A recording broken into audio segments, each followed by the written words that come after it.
طيب تعالى ناخد دي على جنب كده، نجيبها بس كده شوية ونخفي الكوليكشن خالص.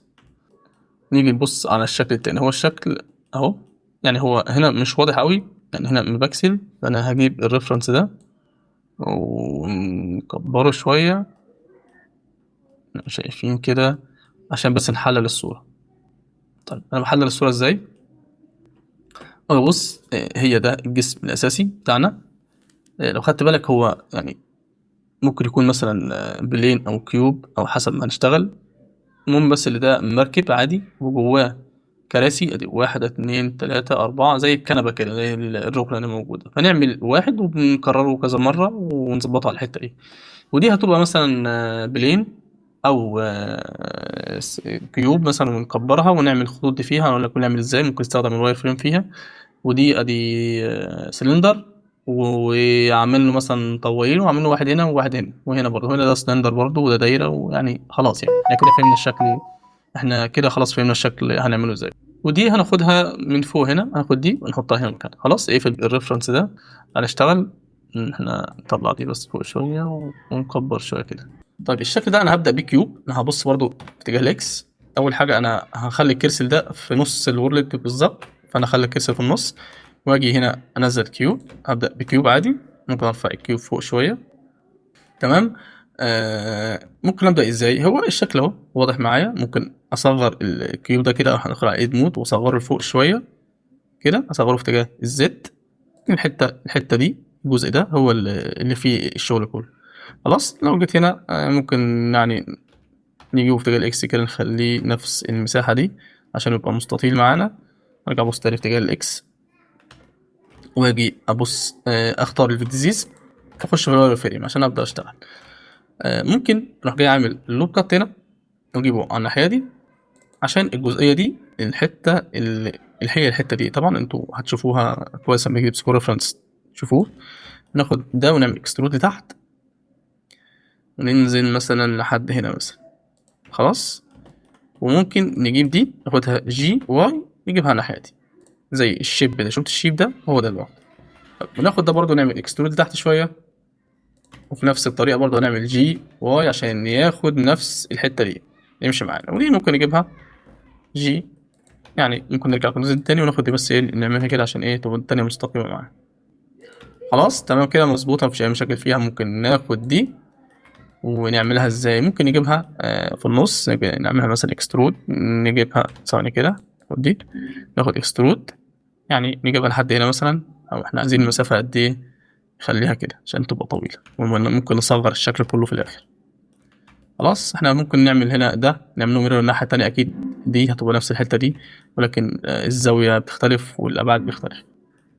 طيب تمام. اللي أنا ممكن أعمله إن أنا أمسك الجزء ده، أعمل له هنا سيلي كيرسل، أعمل هنا سيلي كيرسل، وأروح جاي أعمل كليك يمين وأعمل سيت أوريجين دو 3 كيرسل. ليه؟ عشان أنا هعمل ميرور الناحية التانية، هعمل ميرور موديفاير. أنا ممكن يا جماعة اختصار بدل ما كل شوية أخش على الموديفاير هنا، لو دوست F3 كتبت ميرور هيجي هنا على طول الموديفاير الميرور. تمام ماشي، هو ظهر لي اهو. انا هخليه على الواي، فهو كده اتعامل معايا وبصيت هتلاقي الحته دي تمام. طبعا انت ممكن تحط الرتوش بتاعتك اللي هي طبعا انت ممكن تحط حاجه من عندك. ممكن نعمل هنا احنا سيخ هنا مثلا، او نعمل مثلا حاجه زي البوابه اللي بتتفتح او بتقفل. فانا هسيبها دلوقتي، خلينا ممكن نلتزم بالشكل وراح دماغنا، يعني انت حسب ابداعك ظبط. ممكن انت لو جبت ريفرنس نفس اللعبه دي على بنترست وتشتغل اللعبه لعبه وتعملها. بس انا مش عايزك تلتزم بالريفرنس، لان انا عايز الليفل ده يبقى فيه ابداع منك انت. مش عايزك تلتزم بريفرنس معين، وانا قاصد اعمل كده عشان ايه تعرف تشتغل عشوائي. انت تحب تعرف تشتغل وتفنن براحتك. طبعا الموضوع ده هيفيد الناس اللي هي بتحب الفن اكتر يعني. طب تعالى نشوف الدكه دي نعملها ازاي. هي عباره عن كيوب، يعني ممكن نعمل كده ونعمل شيفت برضه وننزل كيوب، نسحبه كده على جنب كده ونشتغل فيه. طب الدكه مش يعني الدكه دي مش هنخترع فيها، هي بسيطه جدا. احنا هنعمل مثلا لوب كات هنا مثلا واحد هنا، ولوب كات كده، يعني عشان يبقى القاعده بتاعت الكرسي واحد كده. خلاص الاجزاء اللي هنشيلها هنشيل دي اهو، هنشيل دي. فخلاص كده احنا اطار عملناها خلاص، شلنا اكس فيسز خلاص الموضوع انتهى. تقدر طبعا تعمل فيل بقى الاجزاء اللي عندك دي، لو مسكت دي اهو، نعمل مثلا دي فيل، نمسك دي كده نعمل الفيل، نمسك دولي نعمل فيل. تمام ماشي. ايه احنا ممكن مثلا نصغرها شوية، ممكن نجيب الجزء اللي فوق ده نعمل جي زد عشان يبقى، ولا خليه كده، خليه كده. تعالى بقى نشوف هيجي نظبطه في المركب ده ازاي. ممكن نعمل لوب كات في النص هنا، ونيجي نمسك الفيس ده والفيس ده ونعمل انسنت، يعني ده مسند يعني، نكبره كده شوية. مشيت كمان شوية ماشي، بس كده بقى كرسي كده شكله حلو. طبعا احنا عايزينه بنفس طول المركب ده، فاحنا هنكبر كده شوية خليه نفس الحتة دي، وانا هضطر اصغر الجزئية اللي فوق دي. انا اخد ده كده ابص في اتجاه الاكس برضو جي زد، واصغر كده شوية، وهضطر اصغر دي. بس خلينا نفتح السكرين كيز عشان تشوفوا الشورت كات. اخد ده كده واعمل جي كده ماشي، اعتقد كده شكله كويس. مش بطال تمام، لكن هو محتاج يبقى ارفع من كده بشوية بسيطة. دخلنا هنا مسكنا ده جي واي، برضو مسكنا الجزء ده برضو عملنا جي واي، يعني خليه رفيع شوية عشان يبقى نعمل كذا كورس ونكبره. طيب انا وانا ماسك الشيب ده ممكن ابص اتجاه الاكس واعمل الت، يعني اعمل الت دي عشان لما اجي اعدل على واحد الباقي التاني يتعدل كله. فانا هخلي مسافة صغيرة كده، او ممكن اعمل اري، ممكن اعمل اري وخلاص. يعني الاري هيتعبنا. يعني ممكن نخلي الكاونت فين على الواي، تمام. خلي هنا 1 على الواي، المسافة هنكبرها شوية كده، خليها مثلا ادي 200. خلي الكاونت 1 3. طبعا عايز اعمل العكس، يعني اخلي هنا مثلا حاجة الناحية التانية واعملها العكس. ممكن اخد ده اعمل شيفت دي واعمل جي واي واعمل له ار زد 180، فهتلاقيه عكس معايا. اخد جي اخلي كده تمام. يعني انا شايف كده كويس. لو انا مسكت دي وعملت كنترول 2 عشان بس يتظبط معايا، وانا هبدا اعمل البيفل بتاعه. اعمل هنا موديفاير بيفل، لو خدت البيفل هحطه فوق السب ديفيجن هتلاقيه تمام. ممكن العب في الحته دي اخليها مثلا 2.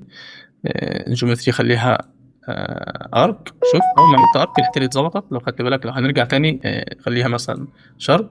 شفت الجزء اللي بايظ ده في التوبولوجي ده، الارك بيظبط الحته دي كلها خلاص، بيظبط التوبولوجي على طول. لكن تعالى كده الحته دي اوفر يعني كبيره اوفر، هناخد دي اخدها ورا شويه عشان بس مش حد دماغه تتعور لو هو قاعد على الكرسي.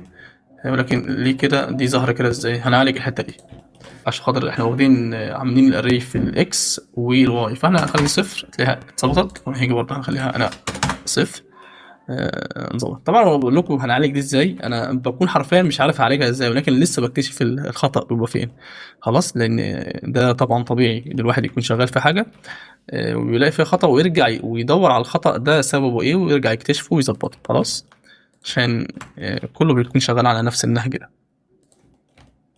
اعتقد كده مظبوطه هنا زي هنا تمام. الحته دي مستقيمه ولكن في الصوره مش مستقيمه، فاحنا هنحاول نخلي الحته دي نظبطها. نشوف هنظبطها ازاي. ممكن نمسك الحته دي كده، يعني اعتقد لو عملناها كده ممكن نعمل اكسترود كده مثلا تمام، واروح جاي داخل على الواير فريم وامسك الفيرديزيس واعمل جي واي واخليها كده اهو ماشي. ممكن برضو اعلي عشان ناخد نفس الشيب واعمل اكسترود تاني واعمل جي واخد دوري واعمل جي واي كده خلاص. يعني اعتقد كده كويس. ممكن بقى في الاخر انا امسك دي، انا هجي تحت كده شويه وامسك دي مثلا جي زد كده تحت شويه، فهي بقى ايه شكلها كويس كده عامل زي المركب خلاص. طبعا هنا شيل سموث عشان تبقى شكلها لطيف، وهنا برضو انا عايز الموديفاير. طبعا لو خدت بالك الحته دي فيها مشكله، انا طبعا اعتقد ان المشكله انا عارفها، بس انا لما اخفي دي اخفي الميرور عشان اشوف هي اللي انا عارفها ولا لا. شفت دي لازم تتشال، الفيس ده لازم يتشال عشان يمسك في الفيس التاني ما يعملش مشاكل. فانت لو عملت هنا اكس فيسز رحت تفعل الميرور تاني هتلاقي المشكله اختفت، مفيش اي حاجه. طيب الحاجات دي يعني بتعتمد على الخبره ومدى انت خلاص بقيت عارف تبص على الشكل تعرف المشكله بقت فين. طيب ده هنمسكه. انا عايز اعمل بيفل، ولكن في حاجه لطيفه قوي ان انت وانت عايز تاخد موديفاير من اوبجكت تاني ممكن تروح جاي معلم على الاوبجكت ده انا عايز اخد منه موديفاير، بروح جاي معلم عليه ماسكه شيفت ومعلم عليه وانا ماسك ده، واجي انا عايز اخد البيفل بروح جاي عامل هنا ابلاي، قصدي اعمل هنا كوبي تو سيلكت، فانا باخد كوبي تو سيلكت بروح جاي واخد البيفل على طول. فلو مسكت ده لوحده هتلاقي البيفل اتحط على طول. دلوقتي اعمل شيل سموث اتظبط. لو انا جيت هنا مسكت ده وعملت لينك وعملت كوبي موديفاير، فالموديفاير اللي هنا طبق هنا خلاص. طبعا انا يعني بعتمد ان انا اشرح الاختصارات دي وانا شغال، لان انتم محتاجين تعرفوا حاجه زي كده وتكون طبعا لان الموديلنج ممكن كنت عارف عنها حاجات كتير، ولكن الاختصارات انت مش عارفها قوي فانت بتاخد الحته دي من الدرس بتاعك. طيب تعالى بقى نعمل الحته دي، شفت الحته اللي طالعه دي ونازله دي. انا بص كده ونعمل هنا شيفت ايه وننزل بلين تمام.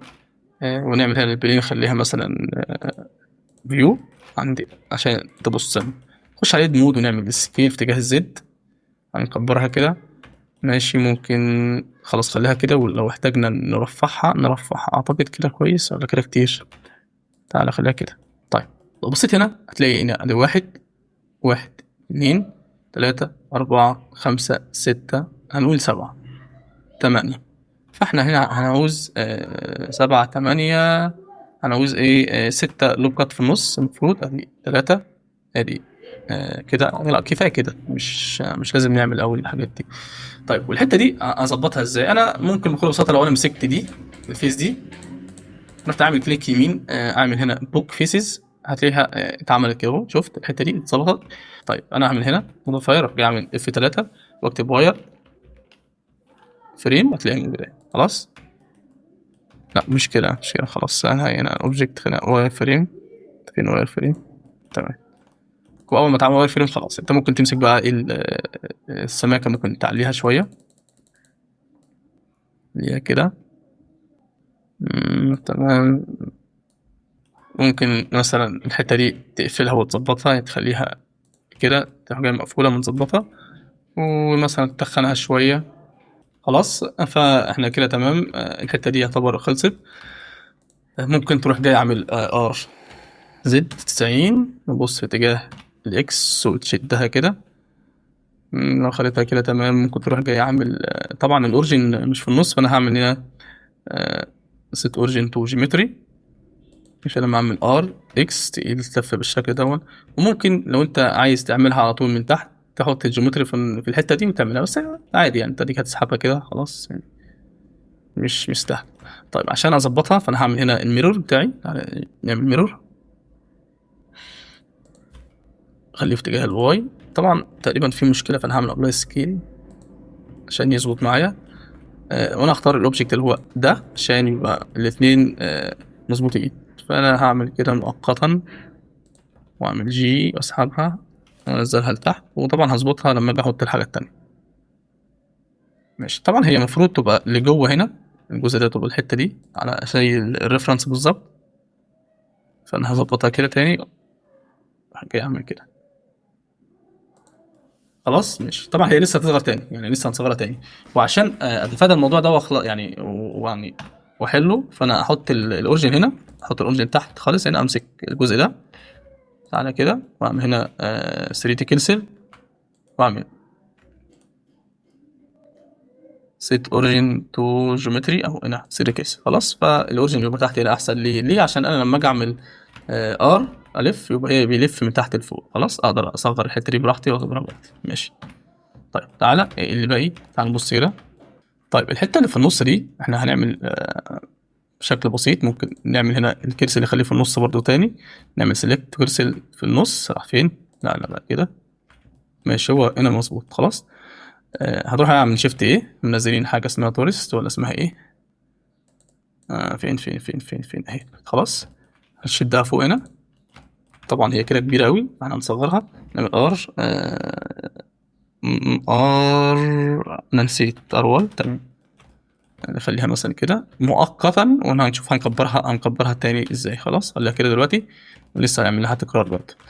هنعمل سلندر برضه، يعني انا هجيب هنا سيلكت كيرسل، واعمل هنا شيفت اي وانزل سلندر، واعمل له ار زد او ار واي كده اهو، واصغر. اعمل والله سكيل، انا ما بحبش اصغر في الادمون فانا اخليه بالشكل ده. تمام، فاعمل سكيل في الواي ولا في الاكس؟ خلاص الاكس بالشكل ده معايا، فكده كويس. ماشي كده المساحة كويس. طبعا الشكل ده كله هيصغر لان انا عملته كبير، فانا هاجي برضو هنا اعمل بيفل كده.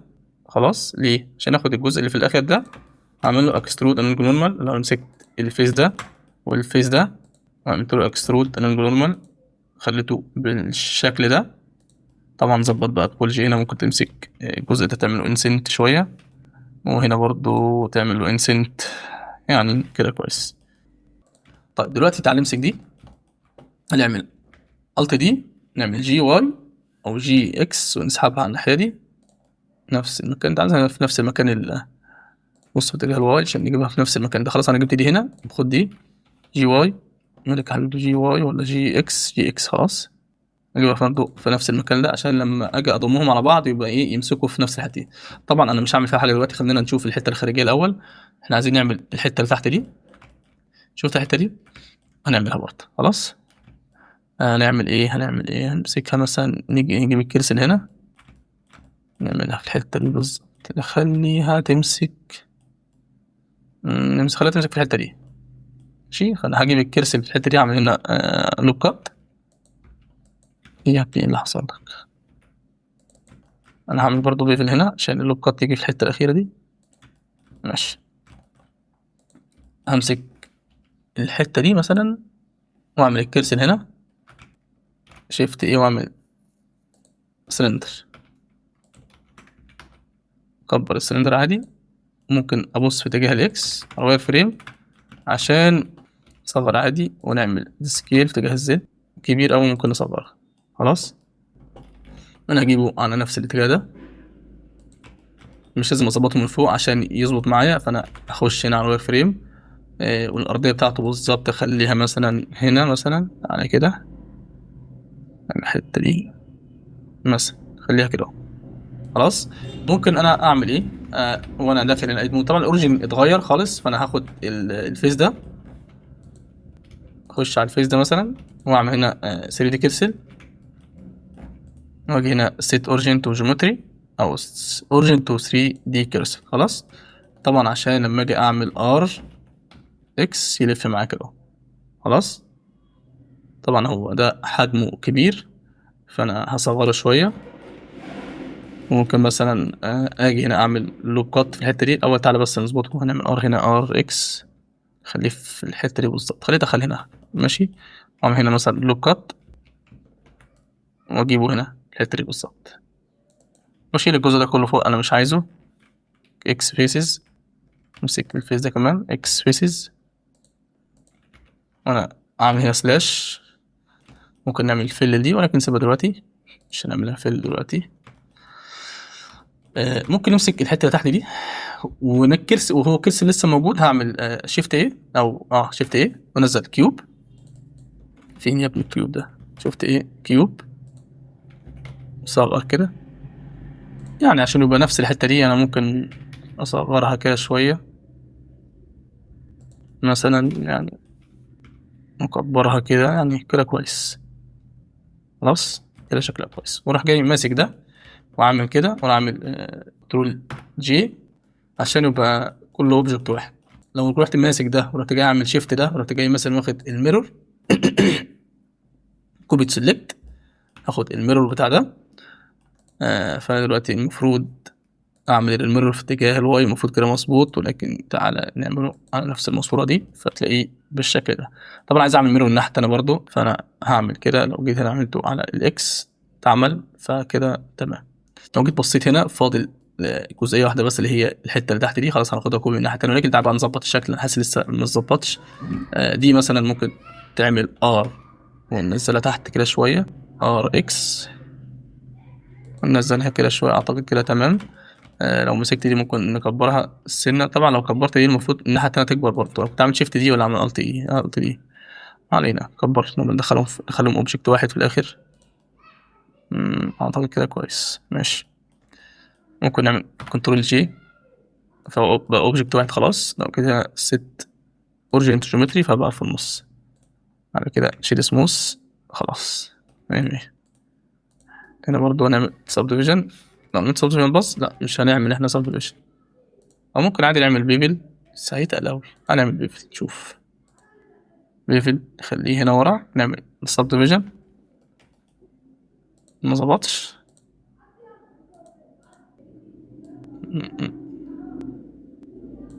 البيفل بعد الوار فريم صح؟ صح كده خلاص. بص هو مهم جدا ترتيب الموديفاير. طبعا اقول لكم بص سريعا كده ترتيب الموديفاير بعمل ازاي. انا هنا لما كنت عامل بيفل هنا ما كانش عامل بيفل على الواير فريم. ليه؟ لان انا المفروض اعمل واير فريم بعدين ارجع اعمل الواير فريم ده بيفل. انا هو خلاص اتعمل واير فريم فانا محتاج اعمل له بيفل، فبعمل له بيفل وارجع اعمل للبيفل السب ديفيجن. لو جبت السب ديفيجن قبل البيفل هيبوظ، لو البيفل قبله هيتظبط تمام. بعد ما اعمل ده كله ارجع بقى اعمل ميرور للاوبجكت بتاعي خلاص. فهو الموديفاير لازم ترتيب، حاجه بتاثر في حاجه بتاثر في حاجه بتاثر في حاجه. افتح اوبجكت 3 راح فين؟ بص هو صغير ازاي. فانا هضطر اصغر الاوبجكت على نفس الاتجاه ده. فانا اخد ده اعمل هنا مثلا ايه، اجيبه هنا مؤقتا واعمل له الت بي عشان افصله، اعمل كلير بيرنت اند كيب ترانسفورم. فهو نفس النظام ده. انا امسك ده طبعا انا هعمل له خلاص اعمل الميرور ابلاي تمام. واجي هنا اعمل هنا كيرسل سيلكت كيرسل وامسك ده اعمل له ار زد 90 واعمل وامسك ده هنا سيلكشن كيرسل خلاص. فانا كده لو عملت سكيل هتلاقيه بقى بالشكل ده معاك. ده دلوقتي تاخده جي اكس وتجيبه كده شويه تمام، وتعمل برضو سكيل تاني عشان يبقى على قد الاوبجكت بالظبط خلاص. طبعا لو لقيته مش مظبوط كده اظبط ناحيه عادي بالشكل ده، يعني خليه نفس الحته دي كده تمام. وتروح داخل على الواير فريم او الايديت مود، تروح جاي هنا ضغط على ده واعمل ال وحرك لوحده هيتحرك لوحده خلاص ماشي. في حاجه هنا مش مظبوطه ولا مظبوط؟ لا مظبوط تمام، مفيش حاجه فيها مشاكل. دلوقتي هننزل امتي، نعمل كليك يمين كليك يمين ايه نعمل شيفت ايه وننزل امتي من امتي. طبعا انا خدت بالي في حاجه مش مظبوطه، بس اكبر امتي الاول كده. اللي هي دي المفروض تبقى على الارض عشان تبقى موازيه لنفس الحاجه دي خلاص. يبقى حتى دي ينفع تطلع عليها. اعمل سيلكت اول كده وامسك الامتي اخر حاجه وشيلها تاني امسكها ادي. نعمل كيب ترانسفورم. طبعا متنساش تعمل كنترول اس عشان لو في لاج حصل، لو مسكت كده حضرتك طبعا في لاج ليه. تعالى اقول لك في لاج ليه سبب. انا عارف السبب ليه ولكن تعالى نكتشف، اعلمك تكتشف ازاي. هنمسك ده معمل له ميرور ابلاي خلاص. نمسك ده وش ميرور، نمسك ده ميرور ابلاي واير فريم ابلاي.